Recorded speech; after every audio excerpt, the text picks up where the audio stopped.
இந்த போராட்ட யுத்தத்தில் தமிழ்ச்செல்வி தான் வெற்றி பெறணும் அப்படின்னு நீங்கள் நினச்சிங்கன்னா நம்ம சேனலுக்கு உங்கள் பொண்ணான கையால் ஒரு லைக்கை போட்டு சப்ஸ்கிரைப் பண்ணி நம்ம சேனலுக்கு ஒரு ஆதரவை கொடுங்க ஃப்ரெண்ட்ஸ். வாங்க இப்போ நம்ம வீடியோக்குள்ளே போகலாம். கண்டிப்பாக ஜெயிக்க போகிறது என்னவோ தமிழ்ச்செல்வி தான், காலில் விழுக போகிறது என்னவோ சேதுபதி தான். சேதுபதி மட்டும் இல்லைங்க, ராஜாங்கம் அந்த குடும்பமே தமிழ்ச்செல்வி காலில் சாஷ்டாங்கமாக விழுந்து மன்னிப்பு கேட்பாங்க. அதுக்கான காலம் வரும். ஆனால் அது வரைக்கும் வச்சு செய்யத்தான் போகிறாங்க. கண்டிப்பாக நம்ம தமிழ்ச்செல்வி காலில் சேதுபதி விழத்தான் போகிறாங்க. சேதுபதி மட்டும் இல்லைங்க, அங்கே வீட்டில் இருக்க ஒட்டுமொத்த குடும்பமும் சாஷ்டாங்கமாக விழுந்து மன்னிப்பு கேட்கத்தான் போகிறாங்க. ஏன்னா உண்மையும் நேர்மையும் சத்தியமும் தமிழ்ச்செல்வி பக்கம் இருக்கு இல்லையா. அமைச்சரை பொறுத்த வரைக்கும் நல்ல மனுஷன், நல்லவர் தான். ஆனால் அந்த குடும்பத்தில் இருக்கிறது எல்லாம் கழுசடைங்களாக இருக்குதுன்னு தான் சொல்லணும். ஒன்று ரெண்டை தவிர என்னங்க குடும்பம் சும்மா. அவள் ஒரு வாட்டி பார்த்தீங்கன்னா அவ்வளோ பெரிய தப்பு செய்கிறா, வீட்டை விட்டு துரத்துவாங்க. அப்புறம் அவள் வீட்டுக்குள்ள வருவா, அப்புறம் இவள் வெளியில் போவா, அப்புறம் அவள் வீட்டுக்குள்ள வருவா. என்னங்கடா கதை நடக்குது? எம்எல்ஏ அமைச்சர் இருந்துட்டு ஒரு வாட்டி கூட தொகுதி பக்கம் போய் நிற்கிறதே இல்லை இந்த ராஜாங்க. ஆரம்பித்த நாள்லேருந்து இப்போ வரைக்கும் ஜெயிலுக்கு அதுக்கு இதுக்குன்னு போயிட்டு தான் இருக்காரு. நல்ல மனுஷனுக்கு காலம் இல்லைங்கிறதே காமிச்சுக்கிட்டே இருக்குது அப்பப்போ. இப்போ என்ன, நம்ம தமிழ்ச்செல்வி அவங்க அப்பாவுக்கு இந்த மாதிரி அநீதி நடந்துருச்சு, அதனால் விட்டு விளாசி தள்ளிடுறாங்க. ஏப்பா இங்கே போனீங்க அப்படின்னு சொல்லி வீட்டில் ரொம்ப இதாகிறாங்க. அப்படியே அவங்க நினச்சி தமிழ்ச்செல்விக்கு வயிறு வலிக்க ஆரம்பிச்சிருதுங்க. என்னமாச்சு அப்படின்னு எல்லாரும் துடிக்கிறாங்க. ஒன்றும் இல்லை எண்ணெய் தைச்சிருக்குமா சரியாக போயிடும் அப்படின்னு சொல்லிட்டு ஒரு மாதிரி ஆகிறாங்க. ஆஸ்பத்திரிக்கு போமா? இல்லைம்மா நாளைக்கு போய்க்கும், இந்நேரத்தில் வேணாம், ராத்திரி ஆயிடுச்சு இல்லையா அப்படிங்கிறாங்க. ஏம்மா இப்போ பிள்ளைய பக்கம் போனால் எப்படி டாக்டர் கனவு என்ன ஆக போகுதுன்னு தெரியல பாவம். இங்கே ராஜாங்கத்தை தேடி இங்கே சேது போயிடுறாங்க. எப்படி வெளியில் எடுக்கிறது என்ன பண்ணுறதுன்னு இந்த சைக்கிள் கேப்பில் கருப்பை கூட்டுட்டு நம்ம பாட்டி என்ன பண்ணுது, பாடா போய் பார்க்கணுண்டா, என் பேத்தியை பார்க்கணுண்டா அப்படின்னு அழுக ஆரம்பிக்கிறாங்க. விடு அம்மாச்சி நான் இருக்கேன்ல அப்படின்னு சொல்லிட்டு அம்மாச்சியை கூட்டிகிட்டு கிளம்புறாங்க. அங்கே போனால் பார்த்தா சரி ஆஸ்பத்திரிக்கு போவோம் அப்படிங்கிறாங்க. இங்கே பாட்டிக்கு பூரா என்ன கவலைன்னா ரெட்டை புள்ள வெளியில் தெரிஞ்சிடக்கூடாது இல்லையா அப்படிங்கிற மாதிரி அந்த புள்ள 2 புள்ள இருக்குங்கிறக்காண்டி அவ்வளோ ஒரு சந்தோஷத்தில் போகுதுங்க. சந்தோஷம்னா என்ன, பேரப்பிள்ளையை பார்க்க போகிறோம், கொள்ளு பேரப்பிள்ளைன்னு சொல்லிட்டு போகிறாங்க. தமிழ்ச்செல்வி அப்படின்னு சொன்னால் தமிழ்ச்செல்வி அங்கே தலைவனுங்கிறதுனா பாட்டிக்கும் அந்த கருப்பண்ணனுக்கு மட்டும்தான். மலரும் நல்ல பிள்ளை தான், பார்த்தா மலரும் சேர்ந்தாங்க வருது. இங்கிட்டு பாட்டியும் கருப்பும் வராங்க, பேச ஆரம்பிக்கிறாங்க. அம்மாச்சி அப்பாத்தா அப்படிங்குது. ஏய் அப்படின்னா சாரி அம்மாச்சி அப்படின்னு சொல்லிட்டு, நல்லா இருக்கீங்களா அம்மாச்சி அப்படின்னு சொல்லிட்டு பார்த்தோம் கையோட ஓடி வந்து அப்படியே கட்டி பிடிக்கிறாங்க. அழுக ஆரம்பிக்கிறாங்க 2 பேரும். அப்படியே கருப்பு பார்க்குறாரு. அழுகாது எனக்கு தமிழ், அழுகாதம்மா வயிற்றுல புள்ளைய வச்சுட்டு அப்படிங்கிறாங்க. என்னென்னமெல்லாம் நடந்து போச்சே அப்படின்னு பாட்டி அழுக. பார்த்தீங்களா அம்மாச்சி நான் என்ன அம்மாச்சி பண்ணேன், நான் ஃபோன் பண்ணவே இல்லைன்னு சொல்கிறேன், அவர் நம்பவே மாட்டேங்கிறாரே அப்படின்னு சொல்ல கருப்பு இருந்துட்டு, நாங்கள் நம்புறதா, நீ போய் சொல்ல மாட்டேன், எப்போ அப்படி சூடத்திலே அடித்து சத்தியம் பண்ணிட்டு வந்தியோ அப்போவே நீ என்ன ஆனாலும் சரி, நீ உன் பக்கம் உண்மை இருக்குது, ஒன்று நாங்கள் நம்ப மாட்டோம், அதாவது நீ அப்படி பண்ணியிருப்பேன்னு நம்ப மாட்டோம் அப்படிங்கிறாங்க. அப்போதைக்கு தமிழ் அப்படின்னு ஒரு குரல். பார்த்தா யாருன்னு பார்த்தா மலரை பார்த்தோன்னே மலரு அப்படின்னு ஓடி வந்து கட்டி பிடிக்குதுங்க. தமிழ் மலரும் அழுகுறாங்க. அவ்வளோ ஒரு அழுக, பிறந்த பிறப்பு கூட அப்படி இருக்காது, அவ்வளோ ஒரு பாசமாக இருக்காங்க. ஏண்டி இப்படி பண்ணுற, எதுக்கடி இப்படி பண்ணுற அப்படின்னு அப்பத்தா சொல்ல, நான் என்ன அம்மாச்சி பண்ணேன், நீ ஏண்டி வீட்டை விட்டு வந்த, அவர் சொல்லி கழுத்தை பிடிச்சி தள்ளாத குறை தான், என்ன அம்மாச்சி இப்படி பேசுகிறீங்க, இல்லை நான் இங்கே தான் இருப்பேன்னு அந்த டென்ட்டு கொட்டையா அந்த கார் செட்டில் இருந்தில்ல அந்த மாதிரியாவது, என்ன அம்மாச்சி, இல்லடி எனக்கு உன்னை விட்டுட்டு இருக்கவே முடியலடி, நான் ஒன்று சொல்கிறேன் நீ நம்புறியா, என் புள்ள ராஜாங்கத்தை நான் எந்த அளவுக்கு நினைக்கிறேனோ அந்த அளவுக்கு ஒன்று நான் நினச்சிட்டேன்டி, உன் மேலே உசுரை வச்சிருக்கேன்டி அப்படின்னு அழுகுறாங்க. அம்மாச்சி இப்போவும் நான் ஒன்றும் கெட்டு போகல, உன் பேரன் கொள்ளு பேரனோ பேத்தியோ உன் மடியிலே பெற்று கொடுக்குறேன், இங்கே வந்து இருந்துறம்மாச்சி, நான் கண்ணு கருத்துமா பார்த்துக்கிறேன், அண்ணே நீனும் இங்கே இருந்துருனே அப்படிங்கிறாங்க.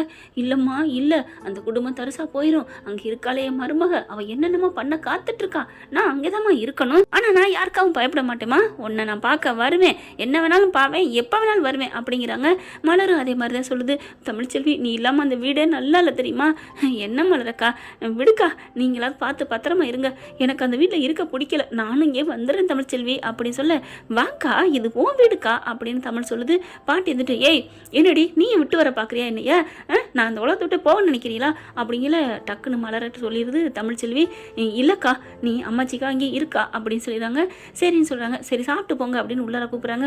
வேணாண்டி அப்படிங்கிறாங்களா. அங்கே என்ன சமையலுங்க யாருமே சமைக்கலையே அப்படின்னு அம்மாச்சி சொல்ல கருப்பு சொல்கிறாரு, தமிழ் சாப்பிடவே இல்லைம்மா யாரும், உன் கையால் சாப்பிடலாமா, வா வாங்க சமைச்சு வச்சிருக்கேன் வாங்க அப்படின்னு சொல்லிட்டு போய் கூட்டி உட்கார வைக்கிறாங்க. சும்மா சைவ சாப்பாடு தான். அடி போடி, சைவமா அசைவமா கொணமா கொடுத்தா கூழா இருந்தாலும் கோபுரண்டி அப்படின்னு சொல்லிட்டு சீக்கிரம் போடுன்னு அப்படி வேக வேகமாக அம்மாச்சி சாப்பிடுது. அம்மாச்சி சாப்பிடவே இல்லையா நேற்றுலேருந்து? எங்கடி சாப்பிட்டேன், மனசே சரியில்லடி, என் புள்ள அங்கே வேற கிடக்குறான், ஆனால் இப்போ எனக்கு மாத்திரை போடணும், அதுக்காகத்தாண்டி நான் சாப்பிட்றேன், நீ அங்கே இருந்திருந்தா இந்நேரம் என்னை சாப்பிட வச்சிருப்ப. பரவாயில்ல அம்மாச்சி, இப்போவும் யாரு என் தங்கச்சி தானே சாப்பாடை போடுது அப்படிங்கிறாங்க. அப்படியே சாப்பிட்டு முடிச்ச கையோட என்ன பண்ணுறாங்க, இங்கே இருந்துலான்னு தோணுது, எனக்கு அந்த வீடே பிடிக்கல, பெரிய வீடுன்னு தான் பேர், அங்கே மனுஷங்களும் சரியா இல்லை, பிடிக்கல அப்படின்னு சொல்லிட்டு புலம்புறாரு கருப்பும் மலரும். அதுக்கப்புறம் எங்கே கிளம்புற மாதிரி இருக்குது, ஆஸ்பத்திரிக்கு போகிறோம் அம்மாச்சி அப்படிங்கிறாங்க. நாங்களும் வர்றோம் அப்படின்னு மலர் சொல்ல, வேணாம் நீங்கள் போங்க, அம்மாவும் அப்பாவை நான் கூட்டிகிட்டு போகிறேன், நீங்கள் போங்க அப்படின்னு சொல்லி அவங்கள அனுப்பி வைக்கிறாங்க. அப்படியே திரும்பி பாட்டி பார்க்குது. நான் ரொம்ப பாசமாக இருக்காங்களேடி இந்த பாட்டி உன் மேலே. ஆமாம்மா அப்படிங்கிறாங்க. வசந்திக்கிட்ட தனியாக பேசுது. இங்கே பாரு பத்திரம் புள்ள பத்திரம் அப்படிங்கிற நான் பார்த்துக்கிறேன் மாச்சி அப்படின்னு சொல்கிறாங்க. அதுக்கப்புறம் அவங்களும் போயிடுறாங்களா. இவங்க எல்லாரும் ஆட்டோவில் ஆஸ்பத்திரிக்கு போகிறாங்க. ஆஸ்பத்திரிக்கு போய் செக்அப் பண்ணுறாங்க. பரவாயில்லம்மா, இன்னும் ஒரு நாளில் பிறந்துடும், புள்ள நல்லா தான் இருக்குது, நீங்கள் கவலைப்படாதீங்க, நல்லா வாக்கிங் போங்க, நீங்கள் நடக்க உங்களுக்கு ஈஸியாக சுகப்பிரசவம் நடக்கும் அப்படிங்கிறாங்க.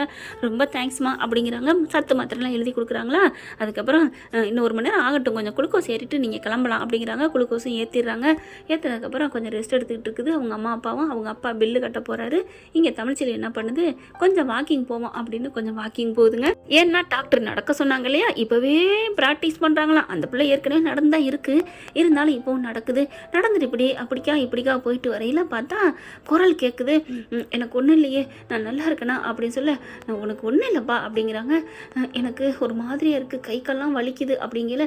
நீ கவலைப்படாதப்பா, என் குழந்தை ஒன்னால் காப்பாற்றப்பட்டிருக்கா, அவளும் தான் அடுத்த வார்டில் தான் இருக்கிறா, நீ வந்து உன்னையே தான் கேட்கணும், என் வீட்டுக்காரர் உனக்காக அப்படி நினைக்கிறாருப்பா அப்படின்னு ஒரு பொண்ணு குரல் கேட்குது. அந்த ஆண் வந்துட்டு, என்னை காப்பாற்றிட்டீங்க, என்னப்பா உன்னை காப்பாற்றுறீங்கிற, என் பிள்ளை நீ தான்ப்பா காப்பாற்றிருக்க அப்படி இப்படின்னு பேசிட்டு கீழே தமிழ்ச்செல்வி காதில் கேட்குறாங்க. நிற்கிறாங்க.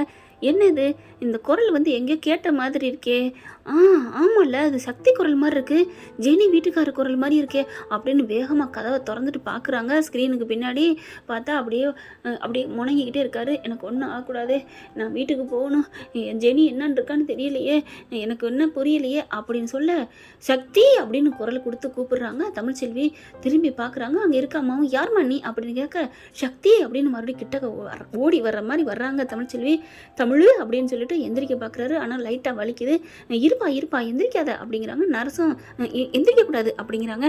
இருங்க, இது என் ஃப்ரெண்டு, என் திக் ஃப்ரெண்டு தமிழ் அப்படின்னு சொல்லிட்டு கொஞ்சம் லைட்டாக எந்திரிக்கிறாரு. இரு அப்படின்னு மெல்ல பிடிச்சி உட்கார வைக்கிறாங்க. தமிழ்ச்செல்வி, என்னாச்சு, நீ எங்கே இருக்கணும், சக்தி நீ எப்படி சக்தி நீ உயிரோடு தான் இருக்கியா அப்படின்னு தமிழ்ச்செல்விக்கு சந்தோஷம் தாங்கலை. ஏன் என்னாச்சு, நான் உயிரோடு தான் இருக்கேன், என்ன தமிழ் அப்படின்னு கேட்க, ஐயோ உன்னை அந்த ஆளுக வெட்டிட்டாங்க, என் மாமனார் எல்லாம் என்னமோ பண்ணிட்டாங்கன்னு சொல்லி கதை கந்தலாய் போய் கிடக்கு அப்படின்னு சொல்ல, என்னது ராஜாங்கையாவா, அதெல்லாம் இல்லையே அப்படிங்கிறாங்க. நான் இறந்துட்டதா யார் சொன்னா அப்படிங்கிறாங்க. ஐயோ தம்பி அப்படின்னு சொல்லிட்டு, ஐயோ சக்தி குழப்பமாக வருதுங்க, ஏன் கேட்குறீங்க. அப்புறம் தமிழ் என்ன பண்ணுது, அழுகுறாங்க. ஐயோ இப்போ என்ன பண்ணுறது, சக்தி உன்னால் எந்திரிக்க முடியுமா, இல்லை கொஞ்சம் லைட்டாக தான் வலிக்குது தமிழ், என்ன நடந்ததை சொல்லு அப்படின்னு சொல்ல, நடந்ததை ஒன்று விடாமல் சொல்கிறாங்க. ஐயோ ஐயா அந்த ஐயா எதுவுமே பண்ணலை, என்ன இப்படி ஆயிடுச்சு, இப்போ உன் வாழ்க்கையும் போச்சா, இப்போ என் ஜெனி என்ன ரொம்ப வேதனையாக இருக்கா, வேதனையாவா வெள்ளப்படவே இருக்கிறா, நீ இல்லாத வாழ்க்கையில் நான் இருக்கவே மாட்டேன்னு உலகத்தை விட்டே போக பார்த்துருக்கா, அதுக்கப்புறம் பழி வாங்கணும், என் மாமனாரையும் சரி அவங்க அப்பனும் சரி ரெண்டு பேரும் சேர்ந்து போட்டு தள்ளினதாப்பா இங்கே ரிஜிஸ்டர் ஆயிருக்கு அப்படிங்கிறாங்க. ஐயோ தமிழ் அப்படிலாம் இல்லை, நான் உயிரோட தான் இருக்கேன் அப்படிங்கிறாரு. சரி நடந்தது என்ன சொல்லு அப்படின்னு தமிழ் கேட்க, அப்புறமா சொல்ல ஆரம்பிக்கிறாங்க. அது என்னமோ அந்த நீதிமானும் அவங்க அப்பாவும் சேர்ந்து தான் என்னை கூப்பிட்டு வந்தாங்க, ஒரு விஷயம் பேசணும் வான்னு சொல்லி கூப்பிடவும் நானும் போயிட்டேன். பார்த்த போனால் என் ஃப்ரெண்டோட தான் நான் போயிட்டுருந்தேன். அங்கே பார்த்தா அவங்க அடியாட்கள் தான் வந்தாங்க, அவங்க வரல. பார்த்தா டக்கு புக்குன்னு பேச்சுவார்த்தை இல்லாமல் நிப்பாட்டு, ஏண்டா உனக்கு பணக்கார வாழ்க்கை கேட்குதான்னு சொல்லிட்டு அடிக்க போயிட்டாங்க. நான் அங்கிட்டு குனிஞ்சிட்டேன், குனிஞ்ச கையோட என் ஃப்ரெண்டை போட்டு தள்ளிட்டாங்க தமிழ் அப்படின்னு அழுகுறாங்க. ஐயோ அப்படின்னு சொல்லி ரொம்ப வேதனைப்படுறாங்க. பாவம் அவன் ஒரே பையன் வீட்டுக்கு, ஐயோ அப்படின்னு சொல்லிட்டு அவனுக்கு என்ன ஆச்சுன்னே தெரில. பார்த்தா வெட்டின கையோட ஃபோன் பண்ணுறாங்க. நான் ஓடிட்டேன், ஃபோன் எடுத்துற சாக்கில் நான் அவங்க காலை வாரிட்டு ஓடிட்டேன் தமிழ். ஆனால் அவங்க என்ன பண்ணாங்க ஏது பண்ணாங்கன்னு தெரிலையே அப்படிங்கிறாங்க. ஐயோ அங்கே உயிர் இல்லாத ஒரு உடம்பு இருந்துச்சுன்னு சொல்லி கூட்டியாந்து அது உன் உடம்புன்னு காமிச்சிருக்காங்களே. அப்படிதான் நடந்திருக்கணும். அப்போ நீ உயிரோட தான் இருக்க, உன் உடம்புக்கு பதிலாக அதை காமிச்சு தப்பிச்சிருக்காங்க. ஆமா, சக்தியை போட்டு தள்ளாம சும்மா ஓடி போயிட்டான் அப்படின்னு தெரிஞ்சா அவங்க கதையை முடிச்சிருவாங்கல்ல வில்லைங்க. அதுதானே அவங்களுக்குள்ள ஒப்பந்தம், சொன்னதை செய்யலைன்னா அவங்களே தீர்த்துறதுன்னு. ஆஹா, இப்போ என்ன பண்ணுறது தமிழ்? ஒன்றும் கவலை இல்லை, என்ன பண்ணுறது, பாவம் உன் ஃப்ரெண்டு போயிட்டான், போனது தான். அது சரி, அப்புறம் நீ ஓடி வந்து நீ எங்கே இருக்க, இதெல்லாம் உனக்கு தெரியாதா, டிவி பேப்பர் எல்லாத்துலேயும் வருதே அப்படின்னு தமிழ் கேட்குறாங்க. உடனே இங்கே அவர் சக்தி என்ன பண்ணுறாரு, தமிழ் அந்த இதை கேளு கொடுமையை அப்படின்னு சொல்லிட்டு நான் ஓடி வந்தேன்னா, ஆமாம் இதோ இந்த குழந்தை இருக்குது, இவங்க அப்பா அம்மா இருக்காங்கல்ல, இவங்களோட அந்த புள்ள ஆக்சிடென்ட் ஆகி மோத தெரிஞ்சு நான் போய் தூக்கி காப்பாற்றி அப்படி போட்டுட்டேன். அதுக்கப்புறம் எனக்கும் கொஞ்சம் அடிபட்டுருச்சுமா, அந்த காலு கொஞ்சம் ஏறிடுச்சுன்னு வச்சுக்க என் டயரு அப்படிங்கிறாரு. சக்தி அப்படின்னு தமிழ் இப்படி காலை தொட்டு பார்க்குறாங்க. நடக்க முடியல தமிழ் அப்படிங்கிறாங்க. அதனால் அவங்க குழந்தைய நான் காப்பாற்றிட்டேன் அப்படிங்கிறதுனால ஓடி வந்து பிள்ளையை தூக்கிட்டாங்க. அதுக்கப்புறம் அவங்க அப்படியே போகலை தமிழ், என்னையும் தூக்கியாந்து இந்த ஆஸ்பத்திரியில் அந்த பாப்பாவுக்கும் ட்ரீட்மெண்ட் போகுது, எனக்கும் ட்ரீட்மெண்ட் போயிட்டுருக்கு அப்படிங்கிறாரு. அப்படியே பார்க்குறாங்க அந்த அம்மாவை. ரொம்ப நன்றிம்மா. என்னம்மா நன்றிலாம் நீ எங்களுக்கு சொல்கிற, எங்கள் குழந்தை என் உயிர்மா, 10 வருஷம் கழிச்சு பிறந்த குழந்தைமா, அது அந்த குழந்தைய காப்பாற்றி கொடுத்துருக்க தெய்வமா அந்த புள்ள, இந்த பிள்ளைய நான் காப்பாற்ற விட்டுருவேனா என்ன அப்படிங்கிறாங்க. அதனால தான் நீ 2-3 நாள் இங்கே இருக்கிறியா, அங்கே வரலையா? ஆமாம், இப்போ ஜெனி எப்படி இருக்கா, எனக்கு கண்ணு முழிக்கவே இல்லை, எந்த சுயனும் இல்லை, இப்போ தான் காலையில் தான் நானே கண்ணு முழிச்சிட்டு பார்த்தா ஆஸ்பத்திரியில் இருக்கேன், என்ன பண்ணுறதுனே புரியல, என் ஃபோனும் இல்லை ஒன்றும் இல்லை, நான் எப்படி ஜெனிக்கு ஃபோன் பண்ணுறது தெரியாமல் தவிச்சுக்கிட்டு இருந்தேன் அப்படிங்கிறாரு. தமிழ் பார்த்தா அவங்க கதையை சொல்ல இவங்க கதையை சொல்ல, எப்படியோமா நீங்கள் எங்கள் சக்தியை வந்து காப்பாற்றி கொடுத்துட்டீங்க அப்படின்னு நன்றி சொல்லுது. அதுக்கப்புறம் சரி நீ கிளம்பு, நம்ம கோர்ட்டுக்கு போகணும் அப்படிங்கிறாங்க. தமிழ்ச்செல்வி கோர்ட்டுக்கா அப்படிங்கல, தமிழ் நான் இங்கே குரல் கேட்குது, அவங்க அப்பாவோட குரல். அப்பா இங்கே இருக்கேன் அப்படின்னு தமிழ் சொல்ல, அவங்க அப்பா அம்மா வராங்க. என்னம்மா டிச்சார்ஜ் ஆச்சு இங்கே உட்காந்துட்டு இருக்குன்னு பார்க்கல சக்தியை பார்க்குறாங்க. யாரும் அம்மா இது சக்தி தானே அப்படிங்கிறாங்க. ஆமாம்மா. என்ன தம்பி நீ உயிரோடு இருக்கியா? ஐயோ கடவுளே, அப்போ என் சம்மந்தி யாரையுமே இது பண்ணலையா, அப்போ அவர் வெளில வந்துருவாரா, அவருக்கு தண்டனை இல்லையா அப்படின்னு அவருக்கு சந்தோஷம். அவங்க எல்லாம் என்ன சத்தம், எல்லாம் கூட்டம் கூடக்கூடாது அப்படின்னு எப்பவும் போல் வழக்கமாக சொல்லுவாங்க இல்லையா, அது மாதிரி ஆஸ்பத்திரியில் சொல்கிறாங்க. ப்ளீஸ்மா, இது தலை போகிற விஷயம், என் மாமனார் கொலை பண்ணிட்டான்னு சொல்லிட்டு எப்படியெல்லாம் உள்ளுக்க போட்டு அடிக்கிறாங்க தெரியுமா, அதனால் தயவு செஞ்சு கொஞ்சம் பொறுத்துக்கங்க அப்படிங்கிறாங்க. சரி எனக்கும் தெரியும், அந்த ராஜாங்க கதை மேட்ரு தானே அப்படிங்கிறாங்க. ஆமாம் அப்படிங்கிறாங்க. நடக்க முடியுமா, இது வச்சு வேணால் நடக்கலாம் அப்படின்னு சொல்லிட்டு அதை ஏற்பாடு பண்ணி கொடுக்குறாங்க, டிஸ்சார்ஜ் பண்ணுறாங்க. அதுக்குள்ளே என்ன பண்ணுறாரு, ஜெனிக்கு ஃபோன் பண்ணுங்க அப்படின்னு தமிழ் சொல்ல, தமிழ் என்ன பண்ணுது, அவங்க ஃபோன்லாம் பிடிங்கி வச்சுட்டாங்களே அப்படிங்கிறாங்க. என்ன சொல்கிறீங்க, அப்போ அவங்க வீட்டில் வேலை பார்க்குறாங்களா சமயக்காரம்மா, அவங்க நம்பர் இருக்குது, அவங்களுக்கு அடிங்கலை அப்படின்னு சொல்ல, தெரியுமா மனப்படமாக இருக்குது என்கிட்ட அப்படின்னு நம்பரை சொல்ல, உடனே தமிழ்ச்செல்வி அந்த பொண்ணுக்கு நம்பருக்கு அடிக்கிறாங்க. அந்த அம்மா சமைச்சிட்ருக்கு. யார் புது நம்பராக இருக்கேன்னு, ஹலோ அப்படின்னு சொல்ல, ஜெனி இருக்காங்களா, கொடுக்க முடியுமா, நான் தமிழ் பேசுகிறேன் அவள் ஃப்ரெண்டு அப்படின்னு சொல்ல, அந்த அம்மா அழுதுகிட்டே குப்புற கிடக்குதுமா, பாவம் அந்த பொண்ணு அப்படின்னு சொல்ல, வீட்டில் யார் இருக்காங்களா, அங்கங்கே இருக்கிறாங்க, நான் தெரியாமல் கொடுத்துட்றேன் அப்படின்னு ஜாக்கெட்டுக்குள்ள உள்ளார ஒழிச்சு வச்சுட்டு போயிட்டு ஜெனியை கூப்பிடுதுங்க. அம்மா ஜெனிமான்னு சொல்ல, என்னக்கா அப்படின்னு சொல்ல, நானே மனசு சரியில்லாமல் இருக்கேன், என்னக்கா, அம்மா கண்ணு சாப்பிடுமா, உனக்கு சாப்பாடு கொண்டாந்துருக்கேன், ஏன்னா அங்கே ஆள் இருக்குல்ல பக்கத்துலேயே வேவு பார்த்துட்டு இருக்காங்களா, சாப்பாடுலாம் எனக்கு வேணும், போறியா என்ன அப்படின்னு சொல்ல, அம்மா உங்களுக்கு சத்தானது கொண்டாந்துருக்கேன், உங்களுக்கு பிடிச்சது கொண்டாந்துருக்கேன், சாப்பிடுங்கம்மா அப்படின்ட்டு தன்னோட மொபைல் எடுத்து இப்படி காமிக்கிறாங்க. என்ன பாரு சாப்பிடுங்கம்மா, சாப்பிட்டா தானம்மா என்னன்னு தெரியும், உடம்புக்கு நல்லா ஆகும் அப்படிங்கல, சரி கொண்டா அப்படின்னு ஃபோனையும் வாங்கிக்கிறது சாப்பாடையும் வாங்கிக்கிறது. சரி நான் போயிட்டு பாத்ரூம் போயிட்டு வந்து எல்லாம் பண்ணிக்கிறேன் அப்படின்னு உள்ளார போயிருதுங்க. போன கையோட பார்த்தா ஃபோன் அடிக்கிறாங்க. ஃபோன் அடித்து பேசுகிறாங்க. பேசுனா தமிழ்ச்செல்வி, ஜெனி உனக்கு ஒரு நல்ல நீ சொல்கிறேன் அப்படிங்கல, என்ன தமிழ் என்ன, என் புருஷனை என்னை விட்டு போனதுக்கப்புறம் எனக்கு என்ன இது, நீ ஏன் இப்படிலாம் பண்ணுற அப்படி சொல்ல, ஜெனி உன் புருஷன் உயிரோட இருக்கான், என்ன சொல்கிற அப்படின்னு ஜெனிக்கு சந்தோஷம் தாங்கலை. ஐயோ அன்னைக்கு நடந்ததே வேற, அதை நான் உனக்கு விரிவாக சொல்லணும், நீ வா, நீ இந்த மாதிரி இந்த ஆஸ்பத்திரிக்கு வான்னு ஆஸ்பத்திரி பேரை சொல்கிறாங்க. அப்போ உடல்லாம் கொண்டாந்தது உயிரில்லாத உடல், அது அவன் ஃப்ரெண்டுமா, பாவமா அவன் ஃப்ரெண்டு ஏதோ சுரேஷா அப்படிங்கிறாங்க. ஐயோ பாவம் அவனா அப்படின்னு சொல்லிட்டு, சரி நான் வர்றேன் அப்படின்னு, பார்த்து வரணும், எப்படி வருவ, அவன் இல்லைங்கிறனால என்னை விட்டுருவாங்க தான், அவனாலும் கண்காணிச்சுட்டு தான் இருக்காங்க, நான் ஏதாவது சொல்லிட்டு வந்துடுறேன் அப்படிங்கிறாங்க. என்ன சொல்ல போகிற, ஏதாவது பியூட்டி பார்லர், அவனே இல்லை நான் பியூட்டி பார்லர் சொன்னால் நம்புவாங்களா தமிழ் அப்படின்னு சரி சொல்ல, வேணா கால் வலிக்குது, நான் கொஞ்சம் வாக்கிங் போயிட்டு வரேன்னு சொல்லிட்டு கிளம்பேன் அப்படிங்கிறாங்க. எனக்கு தேவையான புக்ஸ் வாங்கணும், திங்ஸ் வாங்கணும்னு சொல்லிட்டு கிளம்பு. ஓகே தமிழ் அப்படின்னு சொல்லிட்டு, தமிழ் உண்மை தானே, இங்கே பாரு இரு அப்படின்னு உள்ளார போயிட்டு, இங்கே சக்தி உன் ஆள் பேசணுமா அப்படிங்கல வாங்கிக்கிட்டு பேசுகிறாரு. ஜெனி அப்படின்னு குரல் கேட்டோன்னே சக்தி அப்படின்னு அழுகுது. சக்தி சக்தி உன் குரலை கேட்பேன், நான் உன்னை பார்ப்பேன்னு நான் நினைக்கவே இல்லை, அவ்வளோதான் நினச்சேன். நல்ல வேலை சக்தி, நீ போனோன்னு நானும் போயிருந்தா இப்போ என்ன ஆயிருக்கும், நீ தனியாக தானே இருந்திருப்ப. அடி பாவி, என்னை விட்டு நீ போக தெரிஞ்சியா? அப்போ நீனே போயிட்டு இல்லை, நான் எங்கடி போனேன்? ஐயோ இது பேசுறதுக்கு நேரமா, ஜெனி நீ வா அப்படின்னு போன பிடிங்கி தமிழ் பேசுதா. அதுக்கப்புறம் நான் வந்துடுறேன் அப்படின்னு ஜாக்கெட்டுக்குள்ள மறுபடியும் அந்த பிள்ளை உள்ளார வச்சுக்கிறதுங்க. அதுக்கப்புறம் மூஞ்சியை கழிட்டு வெளில வருது. இவ்வளோ நேரம் என்ன பண்ணுற? ஏன் பாத்ரூம் கூட நான் போகிறது கணக்கு வச்சு தான் வரணுமா அப்படிங்க. சே அப்படின்ட்டு அவங்க போயிடுறாங்க. என் புருஷனே எனக்கு இல்லை, இனிமேல் நான் யார் கூட போகிறேன், கொஞ்சம் தயவு செஞ்சு என்னை விடுறீங்களா அப்படின்னு சொல்ல, ஆமாம்ல அவனே இல்லை அப்படின்ட்டு போயிடுறாங்க. இந்த பிள்ளைக்கு சாப்பிட தோணலைங்க. அக்கா எனக்கு சாப்பிட பிடிக்கல, நீயே சாப்பிடுக்கா. இல்லைம்மா சாப்பிடுக்கா, இல்லாட்டி கொண்டு போய் வீட்டில் பிள்ளைங்களுக்கு கொடு அப்படின்னு சொல்லிட்டு இங்கே ஜெனி என்ன பண்ணுது, பறக்குதுங்க. எங்கே போகிற எல்லாரும் அங்கங்கே செக் போஸ்ட் மாதிரி கேட்க, கக்கூஸ் போகிறேன் போதுமா அப்படின்னு சொல்ல, ஐயோ என்ன இவ இப்படி பேசுகிறா அப்படின்னு. இனிமேல் எனக்கு என்ன இருக்குது, இன்னைக்கு எனக்கு ஒன்றும் இல்லை, ஆனால் அந்த உலகத்தை விட்டு நான் போகிறதா என்னோட வழின்னு இருக்கேன், நான் அப்படி போகணுமா அப்படின்னு சொல்ல, ஏய் அப்படிலாம் பண்ணாதடி அப்படின்னு அவங்க அம்மா சொல்ல, அப்படின்னா என்ன ஆளை விடு, நான் எங்கிட்ட போயிட்டு மனசே சரியில்லை போயிட்டு வர்றேன் அப்படின்னு சொல்லிட்டு கிளம்ப, ஏன்டி இப்படி போகிற, ஏதாவது தலைக்கிலே சீவு, எனக்குன்னு இனிமேல் என்ன இருக்குது, என் புருஷனே இல்லை எனக்கு என்ன அப்படின்னு சொல்லிட்டு கிளம்ப. அப்போ தான் அவங்க நம்புவாங்களாம். அதனால ஜெனி என்ன பண்ணுது, பப்பரப்பான்னு கிளம்பி போகுதுங்க. தலையெல்லாம் சீவாமல் அலறி அடிச்சுட்டு ஆஸ்பத்திரிக்கு போயிடுது. போன கையோட சக்தி ஜெனி அப்படின்னு 2 பேரும் கட்டி பிடிச்சிக்கிறாங்க.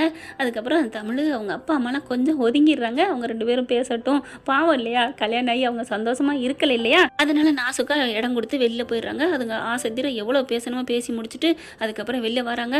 ராஜாங்க ஐயா பாவம், அவர் எந்த தப்பும் பண்ணலை அப்படின்னு பேசிக்கிறாங்க. எல்லாத்துக்கும் காரணம் அந்த நீதிமான் தான் அப்படின்னு சொல்லிட்டு, இனிமேல் நான் சும்மா விட மாட்டேன், எங்கள் அப்பா நீதிமான் சேர்ந்துக்கிட்டு தான் இம்புட்டும் பண்ணியிருக்காங்க, எங்கள் அப்பா இப்படி இருப்பான்னு நான் நினைக்கவே இல்லை அப்படி சொல்லிட்டு பயங்கரமாக கொதிக்குது ஜெனி. நீ வா, எப்படியாவது நீ வந்துடுவியா வரமாட்டியா? ஆனால் நீ இருக்கிறது தெரியக்கூடாதே, கோர்ட்டு சீனுக்கு அப்பா போய் கொண்டு போய்க்கலாம், இப்போ வேணாம் அப்படின்னு சொல்லிட்டு, அப்புறம் எங்கே போகலாம், நம்ம வீட்டுக்கு, என் வீட்டுக்கு யாராவது வந்துடுவாங்களே, அதெல்லாம் யாரும் என் வீட்டுக்கு வரமாட்டாங்க, வா ஜெனி கூட்டிகிட்டு வா அப்படிங்கல. நான் அப்படிங்கல, நீ வா ஜெனி, நான் இங்கே இருந்துருவா, நான் அங்கே இனிமேல் போக மாட்டேன். அப்புறம் நீ எங்கேன்னு கேட்டால் உன்னை தேடி உன் ஃப்ரெண்டுன்னு ஏன் வீட்டுக்கு வருவாங்க, அப்புறம் சக்தியும் கண்டுபிடிச்சிருவாங்களே அப்படின்னு சொல்ல, சரி தமிழ் நான் விட்டுட்டாவது போகிறேனே, சரி வா அப்படின்னு சொல்லிட்டு காரை பிடிக்கிறாங்க. மெல்ல கூட்டிகிட்டு வராங்க. நல்ல வேளை தமிழ்ச்செல்வி, உன்னால் உன் மாமனார் வெளில வர போகிறாரு, பரவாயில்ல தமிழ்ச்செல்வி, உன் மேலே பட்ட களங்கமெல்லாம் வெளியாக போகுது அப்படின்னு அவங்க அப்பா சொல்கிறாரு. விடுங்கப்பா, என் மேலே இருந்து கரை போகணும் அப்படிங்கிறக்காண்டி நான் பண்ணலை, பாவம் மாமா நல்லவர் இல்லையா அப்படிங்கிறாங்க. சரி விடு அப்படின்னு சொல்லிட்டு மெல்ல தாங்கி கூட்டுறாங்க. சக்தி காலே நடக்க முடியல. பார்க்குறாங்க சக்தி அப்படின்ட்டு, என்னால் தானே உனக்கு, விடுஜினி உனக்காக என் உயிரே கொடுப்பேன், கால் போனால் என்ன அப்படின்னு சொன்னோன்னே 2 கட்டிக்கிறாங்க. அதை பார்த்து தமிழ்ச்செல்வி ஒரு மாதிரி ஆகுது. அப்புறமா பார்க்குறாங்க சக்திகிட்ட ஒரே வார்த்தை சொல்கிறாங்க, இங்கே பாரு சக்தி, உனக்கு உண்மையாக ஜெனியை பிடிச்சி தானே கல்யாணம் பண்ணுற, ஆமாம் அவளுக்காக உயிரே கொடுப்பேன்னு இப்போ சொல்கிற, ஆனால் நாளை பின்ன ஏதாவது ஒரு சின்னதாக சண்டை சச்சரவு வந்தால் உன் பொண்டாட்டியை நம்புவியா நம்ப மாட்டியா? என்ன தமிழ், அதெல்லாம் இல்லை, என் ஜெனி தான் எனக்கு எல்லாமே. இப்போ சொல்கிறாப்பா எல்லாம் நல்லா தான் இருக்குது, இதை விட 2 மடங்கு என் புருஷன் சொன்னார், அவர் தான் இன்னைக்கு என்னை தூக்கி போட்டார் கருகப்பிள்ளைய விட கேவலமா தெரியுமா? ஐயோ நீ அதை விடு, அதை போனதே பேசாத அப்படிங்கிறாங்களா. சரி எனக்கு நான் பேசவே விரும்பலை அப்படிங்கல. சக்தி என்ன பண்ணுறாரு, அது அங்கே பணம் இருக்கிற இடம், அதனால அப்படி தான் நடக்கும் தமிழ், ஆனால் என்கிட்ட மனசு இருக்குது, என் ஜெனியை மனசுக்குள்ளே வச்சு நான் வாழ்த்துவேன், வாழ வைப்பேன் அப்படிங்கிறாங்க. அப்படியே கண்ணு கலங்கிருதுங்க. அதுக்கப்புறம் வீட்டில் இறங்கி கொண்டாந்து உள்ளார விட்டுறாங்க. நீ இந்த ரூமில் இருந்துக்க சக்தி, எனக்கு ஃபோன் அடி, ஃபோன் அடித்தா மாட்டிக்குவோமே அப்படிங்கல. சரி தமிழ்ச்செல்வி நம்பர்லேருந்து இல்லை செல்லப்பாண்டி நம்பர்லேருந்து பேசிக்குவோம் அப்படிங்கிறாங்க.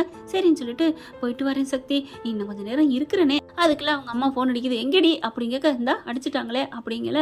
அதுக்கு தான் சொன்னேன் ஜெனி, நீ போ நான் பார்த்துக்கிறேன், நாளைக்கு ஒரு நாள், அதுக்கப்புறம் எல்லாம் பார்த்துக்கலாம் அப்படிங்கல. பார்க்குது ஜெனி, நான் ஏன் பயப்படணும், ஆமாம் அப்படின்னு நான் இருப்பேன் அப்படின்னு சொல்லல. ஜெனி ப்ளீஸ், நான் உனக்காக இப்போ நான் சொல்லலை, மாமாவுக்காக சொல்கிறேன், உன் புருஷன் சக்தி வேணும் நாளைக்கு வரைக்கும், இல்லைன்னா ஏதாவது வில்லங்க பண்ணிடுவாங்க வில்லைங்க. ஆமாம்ல சாரி தமிழ், நான் கிளம்புறேன், ஃபோன் அடிச்சுட்டே இருக்கு, அட்டன் பண்ணி என்னம்மா அப்படின்னு கேட்க, எங்கடி போனேன், எங்கே போனால் உனக்கு என்ன அப்படி சொல்ல, எங்கடி ஊர் சுத்த போனியா, ஆமாம் என்ன என் புருஷனை இல்லாமல் பண்ணிட்டீங்க, அப்புறம் அதுக்கப்புறம் நான் எங்கே போனேன் போனால் என்ன, இதே ஒன்று சொல்லுடி, வீட்டுக்கு வாடி அப்படிங்கிறாங்க. நான் வருவேன், வராமல் இருப்பேன், நான் என் ஃப்ரெண்டு வீட்டுக்கு வந்துட்டேன். ஓ ஃப்ரெண்டா எங்கேடி அப்படிங்கல, பக்கத்து ஊர் பேரை சொல்கிறாங்க, அங்கே வந்துட்டேன் அப்படின்னு சொல்லிட்டு, அங்கே போயிட்டியா ஏன்டி அப்படின்னு கேட்க, ஏன் எனக்கு மனசு சரியில்லை, அவள் வீட்டில் இருக்கேன், நான் நாளைக்கு தான் வருவேன். நாளைக்கா என்னடி சொல்கிறேன்? ஆமாம்மா, நாளைக்கு அங்கே அதுவும் 12 மணிக்கு தான் பஸ்ஸா, அந்த பஸ்ஸை பிடிச்சி 2 மணிக்கு நம்ம ஊருக்கு வருவேன், நீ வைய போன அப்படின்னு சொல்ல, எவ்வளோ திமிரு உனக்கு அப்படின்னு சொல்லிட்டு, சரி சரி அவன் இல்லைங்கிறனால உன்னை விட்டு வைக்கிறேன் அப்படின்னு போயிடுறாங்க. வச்சிடுறாங்க. தமிழ் எங்கள் அம்மாட்ட சொல்லிட்டேன், ப்ளீஸ் தமிழ் நான் இங்கே இருக்கிறேன் அப்படின்னு சொல்ல, செல்லப்பாண்டி அவங்க அம்மா பொண்டாட்டி என்ன பண்ணுறாங்க, சரிம்மா விடுமா பாவம் இருந்துட்டு போட்டோம். தமிழ் பார்க்குது, சரி ஜெனி பிரச்சனை வராமல் இருந்தால் எனக்கு சந்தோஷம்தான், உங்கள் 2 பேரையும் சேர்த்து வைக்கிறதுல எனக்கு வேறு என்ன இருக்குது, பிரித்து வைக்கவா, நான் பார்க்க போகிறேன், நீ போ, நீங்கள் உங்கள் ரூமில் இருந்துக்காங்கன்னு அவங்க தமிழ்ச்செல்வி ரூமில் விட்டுட்டு தமிழ்ச்செல்வி வெளில வந்துடுது. அதுக்கப்புறம் உள்ளார போயிடுறாங்க, கதவை சாத்திக்கிறாங்க. தமிழ்ச்செல்வி வெளியில் வந்துடுது. செல்லப்பாண்டி பார்க்குறாரு, தமிழ்ச்செல்வி உனக்கு எப்படிம்மா அது தோணுச்சு, எனக்கு கேட்டுச்சுப்பா, அப்படி சக்தி குரல் மாதிரியே, உயிரோடு இல்லாத குரல் எப்படி கேட்குது கேட்காது போயிட்டு போது நான் விட்டுட்டு வந்திருப்பேன், இருந்தாலும் எனக்கு ஒரு டவுட்டு, எட்டி பார்த்தா சக்தி எப்படி இருக்கும் அப்படின்னு மாறி மாறி கதைகளை பேசுகிறாங்க. நாளைக்கு இருக்குது கச்சேரி அப்படின்னு செம்ம காண்டில் இருக்குது தமிழ்ச்செல்வி. உள்ளார பார்த்தீங்கன்னா அழுகுறாங்க, காலை கட்டி பிடிச்சிக்கிட்டு, என்னால் தானே சக்தி உனக்கு அப்படின்னு ஜெனி அழுகுது. விடு ஜெனி, இது என்ன இருக்குது, ஏன்னா உயிரோட இன்னைக்கு இருக்கேன்னா அதை நீ பெருசாக நினை அப்படிங்கிறாங்க. ஆமாம் இல்லை அப்படின்னு சொல்லி 2 பேரும் கட்டிக்கிறாங்க. அடுத்து சாப்பாடு, நைட் சாப்பாடு சாப்பிடணும் இல்லையா, வர சொல்கிறாங்க, சாப்பிட போகிறாங்க, சாப்பிட்றாங்க எல்லாருமே. நீங்கள் இங்கே உள்ளுக்கே தூங்கிக்கங்க அப்படிங்கிறாங்க. தமிழ் ரொம்ப நன்றிடி அப்படின்னு ஜெனி சொல்ல, விடுடி இதில் என்ன இருக்குது அப்படிங்கிறாங்க. அம்மாச்சி என்ன பண்ணுது, ஃபோன் அடிக்குது, நல்லா இருக்கியாடி அப்படிங்கல, அம்மாச்சி உங்களுக்கு ஒரு நல்ல செய்தி சொல்ல போகிறேன் அப்படிங்கல, என்ன டக்குன்னு என்ன பண்ணுறாங்க, ஒன்றும் இல்லை அப்படின்னு வாயை மூடிடுறாங்க. என்னடி என்ன செய்தி, என் மாவன் வரப்போறானா அப்படின்னு கேட்கல, கிட்டத்தட்ட அதுதான் அம்மாச்சி அப்படின்னு சொல்கிறாங்க. எப்படிடி, நான் சொன்னால் நீங்கள் கத்திடுவீங்க இல்லாட்டி உளறிடுவீங்க, அதனால அது ஆபத்தாயிரும், கண்டிப்பாக நாளைக்கு உங்கள் புள்ள உங்கள் வீட்டுக்கு வர்றாரு அப்படின்னு சொல்ல, ஏண்டி இப்படி சொல்கிற, மாமா வருவான்னு சொல்லுடி, அதெல்லாம் சொல்ல மாட்டேன், உங்கள் பிள்ளை தான் வைங்க அப்பாச்சி அப்படிங்கல, உனக்கும் கொஞ்சம் திமுரு தண்டி அப்படின்னு சொல்லிட்டு வைக்கிது போனேன்.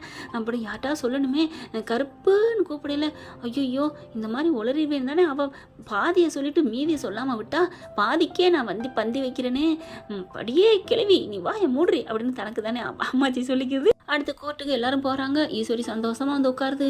அவன் பார்த்தா நீதிமன்றலேருந்து எல்லாம் ஹாப்பியாக உட்காந்துட்டு இருக்கிறாங்க. கேஸு விசாரணையில் வந்துட்டுருக்கு. பார்த்தா ராஜாங்கம் தான் எல்லாம் பண்ணான் அப்படிங்கிறதுக்கு அவங்க ஜெனியோட அப்பாவும் நானும் அவன் தான் சேர்ந்து பண்ணோம் அப்படிங்கிறான். தெக்கத்திலேயே பொய்ய பார்த்தா ஜெனி வந்துடுது. ஏய் இங்கே எங்கேடி வந்தா அப்படிங்கிற மாதிரி பார்க்குறாங்க.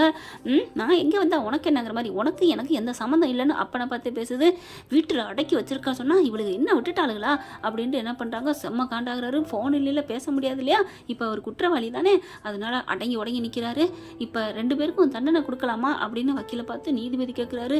என்னமோ அவங்க சொல்லி உடனே கேட்டுற போகிற மாதிரி. அப்போ தான் பார்த்தீங்கன்னா நான் ராஜாங்கம் தான் எல்லாம் பண்ணினாருன்னு அவர் ஃப்ரெண்டாகி அவரும் சொல்கிறாங்களா, அதனால 2 பேருக்குமே குறைந்தபட்சமாக அதிகபட்சமாக அப்படின்னு சொல்லல, நிறுத்துங்கள் யுவரானர் அப்படின்னு குரல். பார்த்தா அப்படியே ஆளை கூட்டிகிட்டு வராங்க தமிழ்ச்செல்வி. அப்படியே ஒரு துணியை போட்டு தாங்க மூடி கொண்டு வராங்க, தெரியக்கூடாதுன்னு. யார்மா நீ அப்படின்னு சொல்ல கிட்டக்க வராங்க. ஒரு முக்கியமான சாட்சிங்க அப்படிங்கிறாங்க. என்ன, யாராக இருந்தாலும் கூண்டுக்கு வந்து பேசுங்க அப்படிங்கிறாங்க. இதை துணியை எடுத்துடக்கூடாதுங்க, யாராவது போட்டு தள்ளலான்னு தள்ளிடுவாங்க அப்படின்னு தமிழ் சொல்ல, சரிம்மா கூண்டுக்கு வர வரைக்கும் இருக்கட்டும், அதுக்கப்புறம் துணி எடுத்துகிட்டு பேசலாமா, ஓகே சார் அப்படிங்கிறாங்க. அதுக்கப்புறம் மேடைக்கு கூட்டி போகிறாங்க. சக்தி போயிட்டு பார்த்தா கால் நொண்டி போகிறாருங்க. என்னாச்சு காலுக்கு, அவங்க ஒரு ஆக்சிடெண்ட்டில் கால் போச்சு அப்படின்னு சொல்ல, படுபாவிங்க அடிச்சு போட்டாங்க அப்படின்னு சொல்ல, ஐயோ ஏமா கம்ப்ளைண்ட் கொடுக்கலையா, கம்ப்ளைண்ட் கொடுத்தா மட்டும் என்னங்க உடனே தீர்ப்பு கிடைச்சிருமா, நீதி கிடைக்குமா என்னம்மா நீ நீதிமன்றத்திலே வந்து எங்களே தப்பா சொல்ற, நான் நிஜமா தாங்க சொல்றேன், இப்போ இவரை யார் இந்த மாதிரி பண்ணாங்கன்னு தெரிஞ்சா நீங்க உடனே கைது பண்ணி தண்டனை கொடுப்பீங்களா அப்படின்னு தமிழ் கேட்க, என்ன இந்த பொண்ணு இப்படிலாம் பேசுது, கண்டிப்பாமா நான் கண்டிப்பா தண்டனை கொடுப்பேன், அப்போ வெயிட் பண்ணுங்க சார் அப்படின்னு சொல்லிட்டு கோர்ட்டுக்கு மேலே அந்த கூண்டில் உட்கார் நிற்க வைக்கிறாங்க. தமிழ்ச்செல்வி பார்த்தா ராஜாங்கம் அவர் அங்கே நிற்கிறாரு, நான் இங்கே நிற்கிறேன் அப்படின்னு சொல்லிட்டு அந்த சக்திக்கு பக்கத்தில் தமிழ் நிற்கிறாங்க. ஜெனி அங்கே நிற்கிது. அப்படி பார்க்குறாங்க, என்ன அவ பக்கமே ஒட்டி நிற்கிறாளே. ஈஸ்வரி பார்க்குது, என்ன குள்ள கத்திரிக்காய் என்ன கொண்டாந்துருப்பா, அம்மா தெரியலம்மா அது யாருன்னு தெரியலையே அப்படின்னு இறங்க பார்க்குறாங்க. சேது பார்க்குறாரு, இது என்ன நாடகம் ஆடுறாளா, அம்மாச்சி பாத்தியா உன் பேத்தி என்னத்தை கொண்டாந்து அதுவும் தலையை பொத்திக்கிட்டு கொண்டாந்துருக்கா, ஏன் தைரியம் இருந்தா உண்மை இருந்தா ஓப்பனாக கொண்டாட வேண்டியதானே, டேய் கிறுக்காட நீ, அவ தான் சொன்னால சாட்சியை சொல்லும் போது தலையை தூக்கிட்டு தான் சொல்லுவான்னு, அப்புறம் என்னடா நீ அவளுக்கே வக்காலத்து வாங்கு அப்படிங்கிற மாதிரி பார்க்குறாரு. அப்பொழுது இங்கே தமிழ்ச்செல்வி சொல்கிறார்கள், ஐயா நீதி அரசரே சொல்லுமா, நான் ஒன்னே ஒன்று ஒரு 2 நிமிஷம் நான் பேசிட்டு போயிடுறேன், அதுக்கப்புறம் இந்த சாட்சி துணி எடுத்துட்டு சாட்சி சொல்லுவார். அப்படி சாட்சி சொல்ல தேவையே இல்லை, அவரை பார்த்தாலே நீங்கள் சாட்சிக்கு என்ன நடந்துச்சுன்னு கேட்க மட்டும்தான் செய்வீங்க, ஆனாலும் எங்கள் மாமா எந்த தப்பும் செய்யலை, நீங்களே விடுதலை பண்ணிடுவீங்க அப்படின்னு சொல்ல, சரிம்மா என்ன சொல்ல வந்த சொல்லு அப்படிங்கிறாங்க. எங்கள் மாமாவை எதுக்கு நீங்கள் கைது பண்ணி இங்கே கூண்டில் வச்சிருக்கீங்க அப்படின்னு சொன்னோன்னே எல்லாரும் ஹஹான்னு சிரிக்கிறாங்க. ஹஹான்ட்டு ஆர்டர் சைலண்ட் அப்படின்னு சொல்ல, அதுக்கப்புறம் என்னம்மா இந்த கேள்வி கிறுக்குத்தனமாக கேட்குற, என்ன பண்ண நடந்துட்டுன்னு உனக்கு தெரியாதா? தெரியுங்க, இருந்தாலும் இப்போ உன் பேர் என்ன அப்படின்னு கோர்ட்டில் வச்சு கேட்குறாங்க. எத்தனை வாட்டி அந்த பேரை சொல்லி கூப்பிட்டாலும் ஆனால் ஏன் தெளிவாக இருக்காங்களா அப்படின்னு தெரிஞ்சுக்கத்தானே, அதனால தான் நான் கேட்குறேன். இப்போ நீ தெளிவான்னு யாரை கேட்குற, என்னையவா அப்படின்னு நீதிபதி கேட்க, ஐயோ நான் அப்படிலாம் கேட்கல, பொதுவாக இங்கே இருக்கவங்க எல்லாரும் தெளிவாக தெரிஞ்சுக்கணும் இல்லையா, அதுக்கு தான்.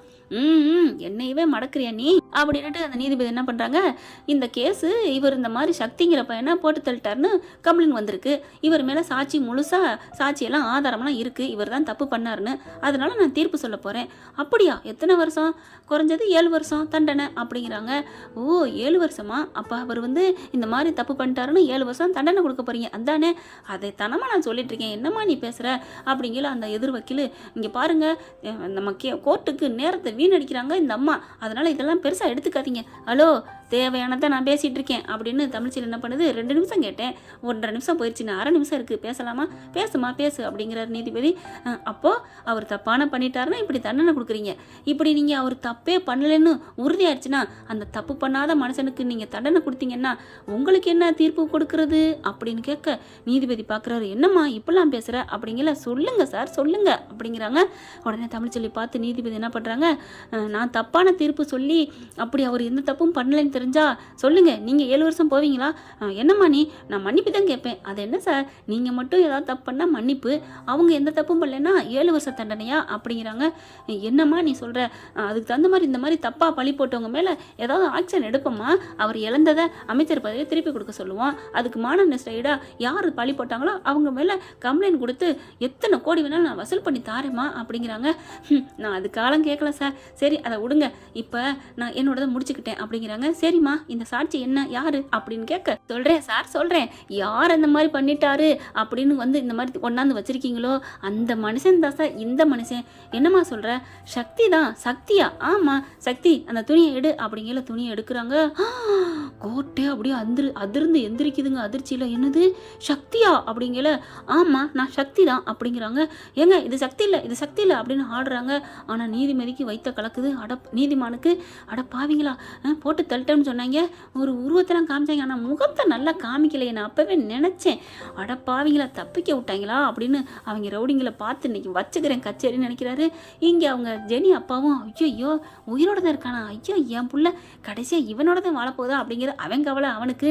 இங்கே நீதிபதிக்கு சுருங்குது, தலை சுற்றுது, என்னம்மா நடக்குதுங்க, இவர் தாங்க அந்த சக்தி அப்படின்னு சொல்ல, என்னையா அப்படின்னு வக்கீல பார்க்க, ஆமாங்க இவர் தான் அந்த சக்தி, எதிர்த்தரப்புகிட்ட கேளுங்க, எங்க கட்சிகிட்ட ஏன் கேட்குறீங்க அப்படின்னு தமிழ் சொல்ல, அந்த எதிர்த்தரப்புல வாதாடுறவர்கிட்ட கேட்குறாங்க நீதிபதி, அதாவது சேதுபதியோட ஆட்கள்கிட்ட, அந்த வக்கீல்கிட்ட. அந்த வக்கீல் என்ன பண்ணுறாங்க, ஆமாங்க இந்த மாதிரி உயிர் இல்லாமல் போனவர் இவர் தான் இப்போ உயிரோடு நிற்கிறாரு, எப்படின்னு தெரியலையே, இது நடைபெணமா இல்லை என்னன்னு பார்க்குறாங்க.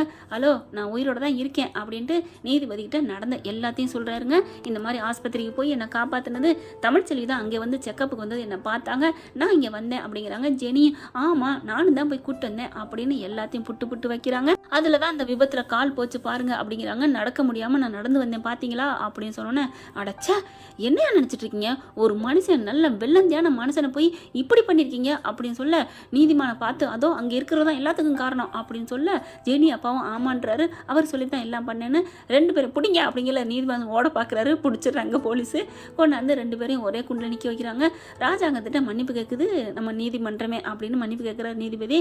ரொம்ப நன்றிங்கய்யா அப்படின்னு இறங்குறாங்க. ராஜாங்க, எனக்கு நன்றி சொல்லாத, உன் மருமகளா அந்த தமிழ்ச்செல்விக்கு நன்றி சொல்லியா அப்படிங்கிறாங்க. அப்படியே பார்க்குறாரு. அப்போது இந்த ராஜாங்க எந்த தப்பும் செய்யலைங்கிறத உறுதியாயிருச்சு. ஆமாங்க அவரே உயிரோடு இருக்காரு, அப்புறம் யாரை போட்டு தள்ளான்னு அவருக்கு நம்ம தண்டனை கொடுக்க முடியும் அப்படின்னு நீதிபதி சொல்லிட்டு ராஜாங்கத்தை விடுதலை பண்ணிடுறாங்க. ஐயா சீலக்கருப்பு மந்த அப்படி இப்படின்னு அந்த அப்பத்தா ரொம்ப சந்தோஷப்பட்டு வணங்குது, நன்றி சொல்லுது கடவுளுக்கு. அதுக்கப்புறம் நம்ம தமிழ்கிட்ட நன்றி சொல்லுது, அம்மாச்சி நீ நல்லா இருப்படி, நீ வாய் வயிறுமா இருக்கிற, நீ நல்லா இருப்ப அப்படி சொல்ல, ஐயோ அம்மாச்சி மாமாவை வெளியில் எடுக்கணும், அதுக்காக நான் பாடுபட்டேன், வெளியில் எடுத்துட்டேன், அவ்வளோதான் அப்படிங்கிறாங்க. நீதிபதி என்ன பண்ணுறாரு, தமிழ்ச்செல்வி உனக்கு ஒரு ஹேண்ட்ஸ் ஆப்மா, சூப்பர்மா அப்படிங்கிறாங்க. சாரி சார், எதுக்குமா உங்களை நான் அப்படி கேள்வி கேட்டேனே மடக்கி மடக்கி, அதனால ஒன்றும் இல்லைம்மா, நீ கேட்ட கேள்வி கரெக்டானதம்மா, அதனால தான் நான் ஒன்றும் செய்யலை அப்படிங்கிறாங்க. இல்லை இருந்தாலும் நீதிபதி பார்த்து கேட்டது தப்பு தான், அதுக்காக நான் தலை வணங்கி மன்னிப்பு கேட்டுக்கிறேன், பரவாயில்லம்மா விடுமா அப்படிங்கிறாங்க. நீ என்னை காப்பாற்றிருக்கிறம்மா, காப்பாற்றிருக்கிற அப்படிங்கிற பார்க்குறாங்க. ஆமாம், தப்பான ஒரு தீர்ப்பை சொல்லியிருப்பேன்ல, நான் என்ன ஆயிருக்கும், ஐயோ என் மனசு குற்றானூரில் எனக்கு என்னமோ பாரு ஆயிருக்கும், நான் நீதி நேர்மையை நம்புறேன்மா, நான் அப்படி இப்படி இல்லை அப்படின்னு சொல்ல, அதை தெரிஞ்சுக்கிட்டு தான் சார் அவங்ககிட்ட இப்படி கேள்வியே கேட்டேன், அந்த மாதிரி இந்த மாதிரி ஆளாக இருந்தால் கேட்டிருக்க மாட்டேன், ஏன்னா என்ன வேணாலும் என்ன பண்ணிடுவாங்க, ஆனால் நீங்கள் நேர்மையான மனுஷன் அப்படிங்கிற காலத்தை துணிஞ்சு அவங்ககிட்ட இந்த கேள்வியை வச்சேன் அப்படிங்கிறாங்க தமிழ். அதுக்கப்புறம் ஒரு பாதுகாப்பு வேணும், ஏன்னா பாவம் இவருக்கு ஒரு பணபலமும் இல்லை, எந்த ஒரு இதுவும் இல்லை, அவர் ஏழை தாங்க அப்படின்னு தமிழ் சொல்கிறாங்க. சக்திக்கு அவங்க வீட்டில் போலீஸ் 2 பாதுகாப்பாக இருக்கணும். ஏங்க பாதுகாப்பு, அவருக்கு என்ன ஆனாலும் சரி இந்த நீதிமானும் ஜெனி அப்பா தான் காரணம்னு தீர்ப்பை சொல்லிடுறாரு. அதுக்கப்புறம் அவங்ககிட்ட 10 கோடி ரூபா ராஜாங்கத்துக்கு நஷ்டஈடாக கொடுக்கணும் அப்படின்றாங்க. ஐயோயோ என் மொத்த சொத்தும் போயிரும் போல இருக்கேன்னு நீதிமானு புலம்ப தள்ள ஜெனி அப்பாவும் தள்ளுறாங்க. நீ ஒரு 10 கோடி அவர் ஒரு 10 கோடி கொடுக்கணுன்றாங்க. ராஜாங்கத்திட்ட பயங்கர மன்னிப்பு கேட்குறேன்னு சொல்லிட்டு பேப்பர் எல்லாத்தையும் வர வச்சு நியூஸை கொடுத்துட்றாரு. நம்ம நீதிபதியை களத்தில் இறங்கி செய்கிறாங்க. அடுத்து வெளியில் வந்தால் ராஜாங்கம் அப்படியே மன்னிப்பு கேட்குறாரு, என்னை மன்னிச்சிருமா அப்படின்னு சொல்லிட்டு சேது பார்க்குறாரு. சரிப்பா, நீங்கள் உங்களை வெளியில் எடுத்த வேணா இவளாக இருக்கலாம், ஆனால் ஃபோன் பண்ணி பேசுனது அது இவ தானே, அந்த கல்யாணம் பண்ணி இந்த மாதிரி பிரச்சனை நடந்தது, அதுக்கு என்ன பண்ணுறது, என்ன நீ திருந்த மாட்டியாடா அப்படின்னு அம்மாச்சி கத்துது. விடு அம்மாச்சி, என் அப்பாவை அவள் பண்ண தப்புக்கு வெளியில் கொண்டாந்துட்டா, அவ்வளவுதான் அப்படிங்கிறாரு சேதுபதி. ராஜாங்கம் மயனை பிடிச்சி ஒரு அறை கொடுக்குறாரு. என்னடா நினச்சிட்டு இருக்க அப்படின்ட்டு. அப்பா என்னப்பா, ஆமாடா அவள் ஃபோன் பேசினான்னு உனக்கு நீ நேரில் பார்த்தியா?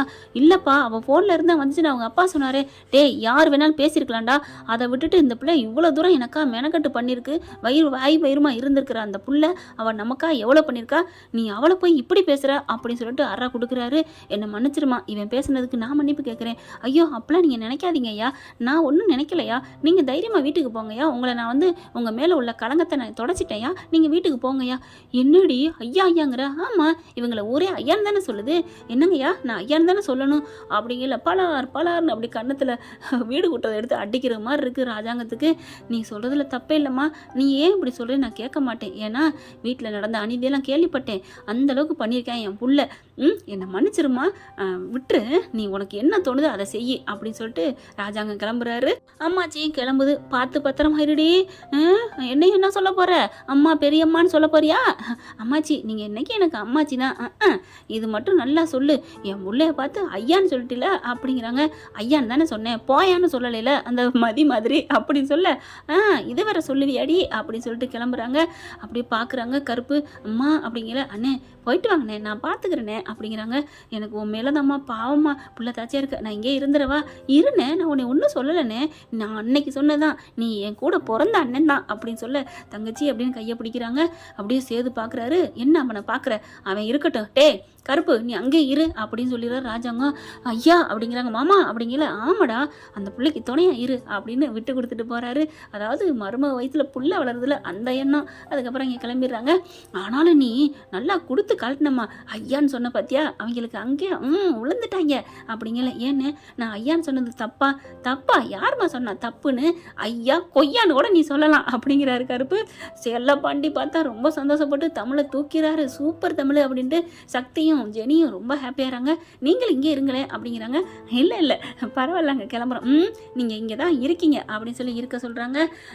இப்போ உங்ககிட்ட ஒரு கேள்வி ஃப்ரெண்ட்ஸ், தமிழ்ச்செல்வி ஐயான்னு சொன்னது சரியா தப்பா, இல்லை கொய்யானே சொல்லியிருக்கலாமா, இல்லை போயான்னு சொல்லியிருக்கலாமா அப்படிங்கிறத காமெண்ட்ஸில் சொல்லிங்க ஃப்ரெண்ட்ஸ். இந்த பதிவு உங்களுக்கு பிடிச்சிருந்துச்சுன்னா உங்கள் பொண்ணான கையால் ஒரு லைக்கை போட்டு சப்ஸ்கிரைப் பண்ணிடுங்க. கடைசி வரைக்கும் யார் பார்க்குறீங்கிறத நான் பார்த்தாகணும். எங்கள் பொண்ணான கையால் காமெண்ட்ஸில் சொல்லிட்டோன்னு சொல்லி எழுதிடுங்க. தேங்க்யூ. இந்த வீடியோ உங்களுக்கு பிடிச்சிருந்தா தயவு செய்து லைக் பண்ணுங்க. இன்னும் அப்டேட்ஸ்க்காக சேனலை சப்ஸ்கிரைப் பண்ண மறக்காதீங்க. நம்ம கிட்ட இருக்க எல்லா சேனல்ஸோட லேட்டஸ்ட் வீடியோ அப்டேட்ஸ்க்காக மேல ரைட் சைடுல காட்டுற லிங்கை கிளிக் பண்ணி வாட்ஸ்அப் குரூப்ல ஜாயின் பண்ணுங்க. உங்களிடம் விடைபெறுவது நான் உங்கள் மெஹர்.